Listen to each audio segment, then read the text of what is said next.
তাকদির নিয়ে প্রিয় ভাইয়েরা বিচলিত হবেন না। আপনার তাকদিরে যা আছে আপনি পাবেন, যা নাই কোশ্চিনকালেও পাবেন না, ফুল স্টপ। আপনার তাকদিরে যা আছে আপনি পাবেন, না পেয়ে আপনি দুনিয়া থেকে যাবেন না, ফুল স্টপ। আর আপনার তাকদিরে যা নাই সারা দুনিয়ার মানুষ মিলে আপনাকে দিতে পারবেন না। এই চিন্তাটা আগে মাথার মধ্যে সেট করেন। এই দুনিয়ার জীবনে আপনার দুনিয়ার বাড়ি গাড়ি, টাকা পয়সা, রিজিক, ব্যবসা বাণিজ্য, স্ত্রী সন্তান, এগুলোকে নিয়ে এত বিচলিত হওয়ার কিছু নাই।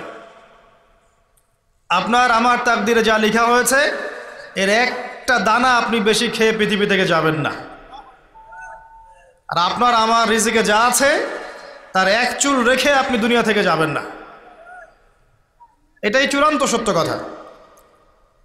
আপনি ঘুষ খান আর সুদ খান আর দুর্নীতি করেন আর মানুষের সম্পদ আত্মসাৎই করেন না কেন, যতটুকু লেখা আছে আপনার তাকদিরে এর বেশি আপনি কিচ্ছু পাবেন না। আর আপনি হালালে থাকার জন্য যতই কষ্ট করেন, হালালে আছেন, সবজি বিক্রি করে খাচ্ছেন, আপনি ছোটোখাটো ব্যবসা করছেন, মানুষ আপনাকে দাম দেয় না, আন্ডার এস্টিমেট করে, গরিব বলে, ফকির মিসকিন বলে, কিন্তু আপনার তাকদিরে যা আছে আপনি সেটাই পাবেন, এর বেশি আপনি কিচ্ছু পাবেন। হুয়াল আউয়ালু ওয়াল আখির, আল্লাহ পাক প্রথম এবং আল্লাহই শেষ। কুল্লু মান আলাইহা ফান ওয়া ইয়াবকা ওয়াজহু রাব্বিকা যুল জালালি ওয়াল ইকরাম। প্রত্যেকটা বিষয় ফানা হয়ে যাবে, কিচ্ছু থাকবে না। এখন আপনি পৃথিবীতে যা দেখছেন এগুলোর কিছুই থাকবে না। প্রত্যেক মানুষ, প্রত্যেকটা জিন, প্রত্যেক উদ্ভিদ, প্রত্যেক এই প্রাণী, আকাশ, মহাবিশ্ব, গ্রহ নক্ষত্র, চন্দ্র সূর্য, সমুদ্র, পাহাড় পর্বত, বিশ্বনেতা, রাষ্ট্রনেতা, সমাজ নেতা, পরিবারের কর্তা, অর্থনৈতিক নেতা, সবাই মারা যাবে, সবাই শেষ হয়ে যাবে, কিচ্ছু থাকবে না। এই বিষয়টা আগে ভালো করে হজম করতে হবে যে আমরা এখানে থাকতে আসিনি, আমরা এই দুনিয়ায় থাকতে আসিনি, আমরা এখানে এসেছি চলে যেতে। যার মনের মধ্যে এই কনসেপ্ট থাকে সে কখনো আল্লাহ পাকের বিদ্রোহী হতে পারে না, সে কখনো আল্লাহ দ্রোহিতা করতে পারে না, কুফরি করতে পারে না, শিরক করতে পারে না, আল্লাহর অবাধ্য হতে পারে না। যার মনের মধ্যে এই চিন্তা বদ্ধমূল যে আমি এখানে থাকতে আসিনি, আমি এখানে মুসাফিরের মতো এসেছি, গাছের ছায়ায় বিশ্রাম নিচ্ছি, বিশ্রাম নিয়ে শেষ হবে চলে যাব। যারাই আল্লাহ দ্রোহিতায় লিপ্ত হচ্ছে, শিরিক করছে, বেদাত করছে, হারাম খাচ্ছে, ঘুষ খাচ্ছে, সুদ খাচ্ছে, জেনা করছে, আল্লাহ দ্রোহিতা করছে, আল্লাহর বিধানকে অস্বীকার করছে, তারা ইনডাইরেক্টলি ধরে নিয়েছে যে তারা মনে হয় পৃথিবীতে চিরকাল থাকবে। কারণ যদি কিয়ামতের মাঠের কথা তাদের স্মরণ থাকতো তারা কখনোই কাজগুলো করতে পারতো না, পারতো? এবার আসেন, আল্লাহ পাক কলম সৃষ্টি করে তাকদির লিখেছেন, অতএব তাকদির নিয়ে প্রিয় ভাইয়েরা বিচলিত হবেন না। আপনার তাকদিরে যা আছে আপনি পাবেন, যা নাই কোশ্চিনকালেও পাবেন না, ফুল স্টপ। আপনার তাকদিরে যা আছে আপনি পাবেন, না পেয়ে আপনি দুনিয়া থেকে যাবেন না, ফুল স্টপ।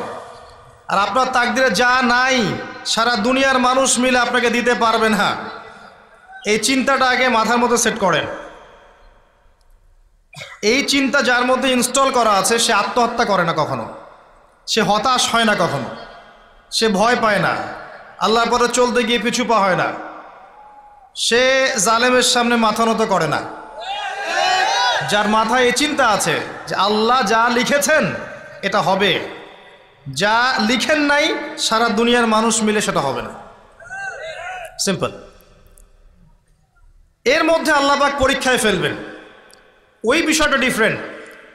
আমি অবশ্যই তোমাদেরকে পরীক্ষা করব ভয় দিয়ে, ক্ষুধা দিয়ে, সন্তানের কি ইন্তেকাল দিয়ে, ফসলের ক্ষতি দিয়ে, সম্পদের ক্ষতি দিয়ে আমি পরীক্ষা করব। কিন্তু যারা সবর করবে এবং যারা এই কনসেপ্ট রাখবে ইন্না লিল্লাহি ওয়া ইন্না ইলাইহি রাজিউন, এদেরকে আল্লাহ পাক প্রশংসা করেছেন, ইনশাআল্লাহ এরা সফল হবে। আল্লাহ পাক তাকদির লিখে ফেলেছেন, তাকদির নিয়ে টেনশন করবেন না, রিজিক নিয়ে টেনশন করবেন না। এখনকার যুব সমাজের সবচেয়ে বড় টেনশন রিজিক। একটা জব, একটা ভালো জব, একটা ভালো ব্যবসা, সে সিকিউরড লাইফ চাচ্ছে। রিজিক নিয়ে চিন্তা করবেন না, আপনার কাছে যে রিজিক আছে এটা আপনার কাছে আসবেই ইনশাআল্লাহ। হয়তো সময় লাগছে কিন্তু আপনার কাছে আসবে ইনশাআল্লাহ তাআলা। আপনি হালালের উপর থাকবেন, ন্যায়ের উপর থাকবেন, আপনি অন্যায় পথে রিজিক সার্চ করবেন না। আপনার তাকদিরে যে রিজিক আছে আপনার কাছে আসবে ইনশাআল্লাহ। এবার আসেন, আল্লাহ পাক এরপরে সৃষ্টি করেছেন মহাবিশ্ব, এই পুরো মহাবিশ্ব। তাকদির লিখার পরে মহাবিশ্ব কয় দিনে? ফি সিত্তাতি আইয়াম, 6 দিনে। মাত্র 6 দিনে আল্লাহ পাক পুরো মহাবিশ্ব সৃষ্টি করেছেন।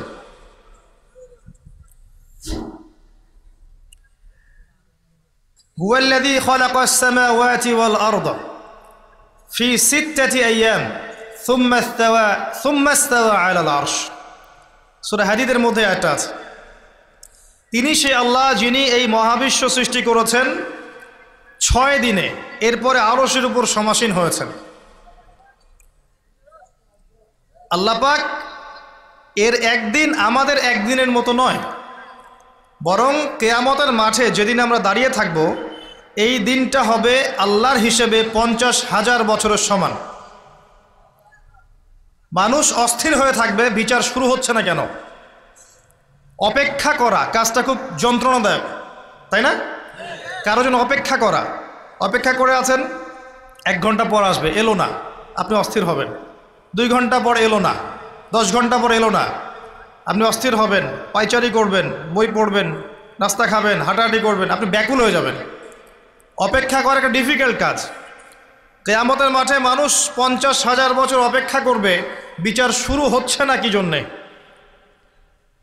সবাই গিয়ে ধন্না দিবে, প্রথমে আদম আলাইহিস সালাম, তারপরে নূহ আলাইহিস সালাম, ইব্রাহিম, মূসা, ঈসা আলাইহিমুস সালাম। আল্লাহর কাছে একটু সুপারিশ করেন, বিচার যেন শুরু হয় অ্যাটলিস্ট। কেউ কিচ্ছু করতে পারবে না, কারণ সবাই বলবে ইয়া নাফসি, ইয়া নাফসি। দূর থেকে একজনের আওয়াজ আসবে, যিনি ইয়া নাফসি বলছেন না, যিনি বলছেন ইয়া উম্মতি, ইয়া উম্মতি। সবাই তার কাছে যাবে এবং তিনি আমাদের নবী মুহাম্মদুর রাসূলুল্লাহ সাল্লাল্লাহু আলাইহি ওয়াসাল্লাম সিজদায় পড়ে যাবেন এবং তার উম্মার জন্যে সুপারিশ করবেন।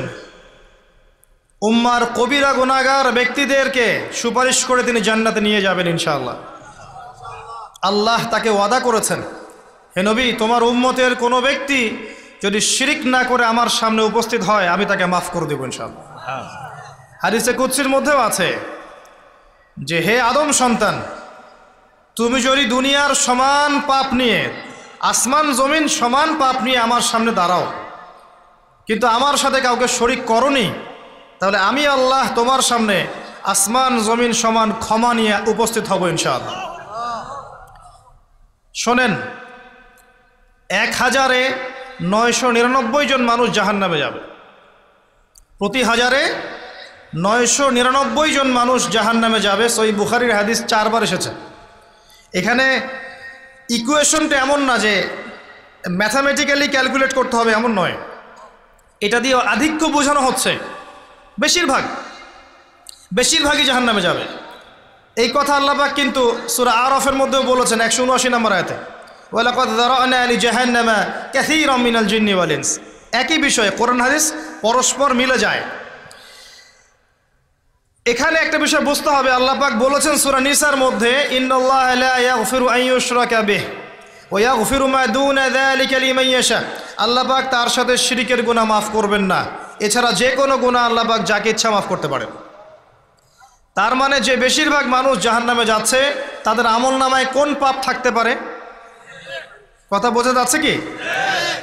নিঃসন্দেহে তাদের আমল নামায় শিরকের পাপ থাকবে। এটা বুঝতে আপনাকে পিএইচডি করার দরকার নাই। আল্লাহ পাক শিরক ব্যতীত যে কোনো পাপ যাকে ইচ্ছা মাফ করতে পারেন। তার মানে তারা জাহান্নামে যাচ্ছে বিকজ অফ শিরক। আমাদের মুসলিমরা এখন শিরক বোঝে না, অমুসলিমরা তো শিরক করেই। যেমন কেউ বলছে ওয়াকালাতিল ইয়াহুদ উযাইরুন ইবনুল্লাহ, ইহুদিরা বলছে উযাইর আল্লাহর সন্তান, নাউযুবিল্লাহ, শিরক। অথচ ওরাই এখন বিশ্বকে রুল করছে, তাই না? ওয়াকালাতিন নাসারা আল মাসীহ ইবনুল্লাহ, নাসারা বলছে যে ঈসা ইবনে মারইয়াম আল্লাহর সন্তান, তাই না? অথচ ওই সভ্যতাই এখন বিশ্বকে রুল করছে। যালিকা কাউলুহুম বিআফওয়াহিহিম, এটা ওদের মুখের কথা, এটা জাস্ট মুখের কথা। আবার অনেক সময় দেখা যায় যে আল্লাহকে বাদ দিয়ে আমরা মাধ্যম পূজাও করছি। অমুসলিমরা তো শিরক করছেই, যারা মুসলিম তারা দেখবেন আল্লাহকে বাদ দিয়ে মাধ্যম পূজা শুরু করেছে। মাজারের পূজা করছে, কবরের পূজা করছে, মৃত ব্যক্তির ওসিলায় পার পাওয়ার চেষ্টা করছে। মুসলিম থেকে দেখবেন তাকদীরকে অস্বীকার করছে, আল্লাহর হালালকে হারাম করছে, আল্লাহর হারামকে হালাল করছে। মুসলিম থেকে দেখবেন যে হাতে একটা আংটি পড়েছে, ভাই কী জন্য পড়েছেন? এই রোগ ভালো হবে আমার। গলায় একটা বালা ঝুলিয়েছে, কোমরে একটা মাদুলি, ভাই এগুলো কেন? যে এগুলোতে রোগ ভালো হবে। মুসলিমদের কথা বলছি, অমুসলিমদের কথা বাদ দেন। যারা বলছে আল্লাহর সন্তান আছে ওদের কথা তো বলার দরকার নেই আমাদের, কারণ এগুলো স্পষ্ট শিরক। তবে এতটুকু বলি যে 25শে ডিসেম্বরে যারা বলেছে মেরি ক্রিসমাস, বলেছে না? 25শে ডিসেম্বর যারা বলেছে মেরি ক্রিসমাস মুসলিমদের মধ্যে, এরা স্বীকার করে নিয়েছে যে ওই দিন আল্লাহ রাব্বুল আলামিন ঈসা আলাইহিস সালামকে জন্ম দিয়েছেন। নাউযুবিল্লাহ, নাউযুবিল্লাহ মিন যালিক। আর এটা এত বড় একটা কথা, এই কথা যদি আসমান জমিন আর পাহাড় শুনে রিয়্যাক্ট করতে পারতো, থরথর করে কেঁপে ভেঙে যেত এরা। সূরা মারিয়ামের শেষের দিকে পড়ে দেখেন, ওয়াকালু ইত্তাখাযার রাহমানু ওয়ালাদা লাকাদ জি'তুম শাইআন ইদ্দা তাকাদু আস-সামাওয়াতু ওয়াল আরদু ইয়াতাফাত্তারনা মিনহু ওয়া তানশাক্কুল আরদু ওয়া তাখিরুল জিবালু হাদ্দা। পড়েন অর্থটা। আসমান জমিন পাহাড় যদি এই কথা শুনে রিয়্যাক্ট করতে পারতো, এরা চৌচির হয়ে যেত। এত বড় একটা কথা বলেছো তোমরা যে ঈসা আলাইহিস সালামকে আল্লাহ পাক জন্ম দিয়েছেন, নাউযুবিল্লাহ। তো এরা তো শিরক করছেই। মুসলিমরাও দেখবেন এই যেগুলো বললাম, আল্লাহকে বাদ দিয়ে অন্যের কাছে দোয়া করছে, আল্লাহকে বাদ দিয়ে অন্যকে সেজদা করছে, আল্লাহকে বাদ দিয়ে অন্যের কাছে নজর মানত করছে, আল্লাহকে বাদ দিয়ে অন্যের জন্যে জবাই করছে, আল্লাহর তাকদীরকে অস্বীকার করছে, আল্লাহর হালালকে হারাম করে নিচ্ছে, আল্লাহর হারামকে হালাল করে নিচ্ছে। দেখবেন মুসলিমরা করছে। এবার মুসলিম জেনারেশন, এমন একটা প্রজন্ম বের হয়েছে এখন, ইয়াং জেনারেশনের, তারা বলছে যে এই মহাবিশ্ব বিগ ব্যাং থেকে সৃষ্টি হয়েছে, আল্লাহ বলতে কিছু নাই। আপনি বোঝেন কি কারণে প্রতি হাজারে 999 পিপল জাহান্নামে কেন যাবে? কারণটা কি? শিরক। আর এই শিরকটা হচ্ছে আপনার চিন্তায়, আপনার কথায় এবং আপনার কাজে। চিন্তার মধ্যে শিরক। যেমন একজন ব্যক্তি চিন্তা করে আকীদা যে আল্লাহ ছাড়া অমুকও সন্তান দিতে পারে, এরকম আকীদা নাই মুসলিমদের? আছে। একজন বলছে আল্লাহ কল্যাণের মালিক আর শয়তান হচ্ছে অকল্যাণের মালিক। কথাটা শুনতে খুব ভালো লাগে না? অকল্যাণ হয়তো আল্লাহর পক্ষ থেকে আসে না, আল্লাহ পবিত্র, অকল্যাণ শয়তানের পক্ষ থেকে আসবে। ব্যাপারটা কি এমন? ভালো মন্দ, কল্যাণ অকল্যাণ, দুঃখ কষ্ট সুখ সবকিছু কার পক্ষ থেকে আসে? এমন নয় যে ভালোগুলো আল্লাহ দেন, অকল্যাণগুলো শয়তান দেয়, নাউযুবিল্লাহ। এরকম আকীদা আছে মানুষ। কিছু মানুষ বলছে তাকদীর বলতে কিচ্ছু নাই, মানুষ নিজেই তার কর্মের নিয়ন্ত্রণ, শিরক। কিছু মানুষ বলছে যে ভাগ্যই সব, মানুষের কাজের কোনো স্বাধীনতা নাই। মানে ভাগ্যই সব, আমার কাজের কোনো স্বাধীনতা নাই, আমি কলের পুতুল। চুরি করেছো কেন? আল্লাহ তাকদীরে লিখেছে তাই। সুদ খাও কেন? ঘুষ খাও কেন? রিলিফের মাল মেরে খাও কেন? আল্লাহ তাকদীরে লিখেছে তাই। এরকমও কিছু মানুষ আছে। প্রত্যেক পদে পদে আপনি শিরক পাবেন। আপনি আল্লাহকে ছাড়া সেজদা দেখতে পারবেন, আল্লাহকে ছাড়া মানুষ নজর করছে, মানত করছে, কসম করছে, কোরবানি করছে, সেজদা করছে, দোয়া করছে এবং ওসিলা পূজা করছে যে আল্লাহ বাদ দিয়ে অমুকে আমাকে পরকালে পার করিয়ে দিবে। নাউযুবিল্লাহ বলছেন ঠিকই, কিন্তু আমাদের দেশের বহু মানুষের আকীদা এমন। যে আমাকে পরকালে পার করায় দেওয়ার লোক আছে, সমস্যা নাই। শোনেন, পরকালের প্রতিটা সুপারিশ আল্লাহর এখতিয়ারে। একজন শহীদ, আল্লাহর পথের শহীদ, তিনি কিন্তু সুপারিশ করবেন, কিন্তু তিনি নিজের ক্ষমতায় করবেন না আল্লাহর ক্ষমতায় করবেন? আলেম, হাফেজ, আল্লাহর পথের যারা মুজাদ্দিদ ছিলেন, আল্লাহওয়ালা আউলিয়া মানুষ, নবীগণ, সিদ্দিকগণ, সুহাদা, সুপারিশ করবেন নিজেদের ক্ষমতায় না আল্লাহর ক্ষমতায়? আকীদা স্পষ্ট না থাকলে তখন আমল করতে গিয়ে শিরক হয়ে যাবে।